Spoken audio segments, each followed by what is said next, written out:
చాలామంది ఇక్కడ విశ్వాసులు జ్ఞాపకం ఉంచుకునండి, వారు ఎలాగున్నా పర్వాలే దేవుని పనిలో పూనుకుంటున్నారు. దేవుని కార్యాల్లో ఉద్రేకపూర్వకంగా మేము ఎందుకు చేయకూడదు, మేము మా చేత కాదా, మేము పాత వాళ్ళం కాదా, మోటుంచున్న వాళ్ళం కాదా, ఎప్పటి నుండో వచ్చిన వాళ్ళం కాదా అని నీ అంతటి నీవు సాహసించి పూనుకుంటున్నావు. అది నీకే నష్టం. ఎందుకు నష్టం? నువ్వు చేయవలసిన పని ఏంటి?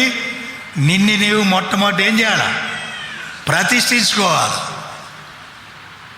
నిన్ను నీవే ఎవరికి వారే వ్యక్తిగతంగా దేవుని కార్యాల్లో, అది ప్రార్థనే కావచ్చు, ఆరాధన కావచ్చు, సువార్త కావచ్చు, పత్రిక కావచ్చు, మన జీవితాలు ప్రతిష్ఠించబడకుండా, మనం ప్రభుకు అప్పగించుకోకుండా, ప్రభు యొక్క ఆధీనంలోకి రాకుండా, ప్రతిష్ఠిత అనే మాట పూర్ణ హృదయంతో పూర్ణ ఆత్మతో ఆయన్ని ప్రేమించటం అనంట మూలవాక్యంలో నేనే చూశాను.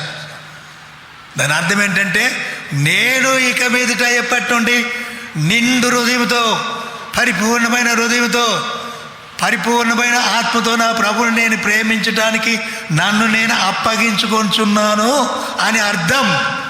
ఏంటిది? ప్రతిష్ఠించుట అనే మాట. అట్లా వచ్చినాము మనం దేవుని పనిలోకి. నన్ను నేనే నీకు అప్పగించుకుంటున్నా, నా అవయవాలు నీకు అప్పగిస్తున్నా, నా కాళ్ళు నీకు అప్పగిస్తున్నా, నా హృదయాన్ని నీకు అప్పగిస్తున్నా. దేనికి చోట్లేదు ఇక నా హృదయంలో. నా హృదయం నీకు అర్పించుకుంటున్నా, ప్రతిష్ఠించుకుంటున్నా. ఏం కారణం? నీ కొరకు, నా కొరకు.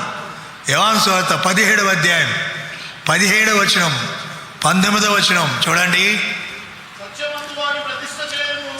సత్యమందు వారిని ప్రతిష్ఠ చేయము, నీ వాక్యమే సత్యం. వారును సత్యమందు ప్రతిష్ఠ చేయబడినట్లు వారి కొరకు ఆయన ఎందుకు ప్రతిష్ఠించుకోవాలి? ఆయన ఏం పాపం చేశాడు? నీ కొరకు, నా కొరకు మాదిరిగా ఉండడానికి మన కొరకు తను ప్రతిష్ఠించుకున్నాడు, ప్రత్యేకించుకున్నాడు. మనం ప్రతిష్ఠించుకోవాలి. కనుకనే యేసయ్య అంటాడు, లేవీలారా, యాజకులారా రండి, తలుపులు తెరవటమే కాదు, మరి ఇంకేం చేయాలా? ఏం చేయాలా?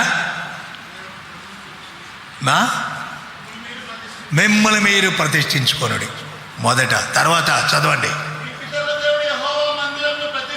అది దేవుని మందిరంలో పనిచేయడం చాలా సులభమే, కానీ జాగ్రత్త. నిప్పుతో సెలగాటమే, నిప్పును పట్టుకున్నట్లే. ఎవరు ఇష్టానుసారంగా దేవుని పనుల్లో ప్రవేశిస్తే ఏం ముట్టినట్టు? నిప్పును పట్టినట్టే. మరేం చేయాలా?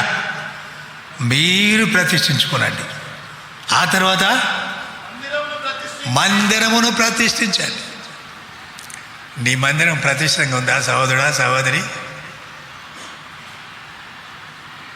ఏంటిది మందిరం? మనం జీవం కలిగిన దేవుని ఆలయమై ఉన్నాం. ఎవరమో? మనం జీవం కలిగిన దేవుని. 2వ కొరింథీ పత్రిక 6వ అధ్యాయం 16వ వచనం. మనం జీవం కలిగిన దేవుని. నీ ఆలయం పాడైపోయింది, అది తెలియదు నీకు. నీ హృదయం పాడైపోయింది, తెలియదు. ఆలోచనలు పాడైనాయి, తెలియదు. దేవునికి నీవే ఒక ఆలయం అనే సంగతి మర్చిపోయినాం.